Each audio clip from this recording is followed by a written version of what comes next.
လာပါဒီနေ့ဒီစိန်ပေါ်မှာစိတ်ကူးတာမှုခံယူကြတဲ့ပုံစံရှင်များတောက်ရတဲ့အသုံးပြုနိုင်ရအတွက်ဆိုပြီးတော့23ရက်နေ့ကုသိုလ်ရှင်လေးဖြစ်ပါတယ်။ဝင်းနေ့ကုသိုလ်အတွက်ဆိုပြီးဦးရမ်းပေးပါဆိုလို့ဒါကိုဦးရမ်းပေးချင်ပါတယ်ခင်ဗျာ။ကျွန်တော်တို့သုံးအခြေဆိုင်မိသားစုပေါ့နော်။သုံးအခြေဆိုင်မိသားစုကဦးစင်မောင်ဦးရဲ့ဝင်းနေ့အမှတ်တရဖြစ်တောက်ရတဲ့များကိုလာရောက်ပြုနေပါဆိုလို့လာရောက်ဦးရမ်းပေးဖြစ်ပါတယ်။ဦးစင်မောင်ဦးရဲ့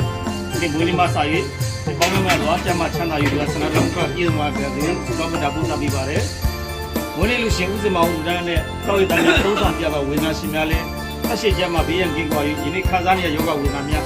အမြန်ဆုံးသက်သာပျောက်ကင်းကြပါစေလို့ဆုတောင်းမေတ္တာပို့သလိုက်ကြပါခင်ဗျာအားလုံးမရွှင်လန်းချမ်းမြေ့ကြပါစေခင်ဗျာ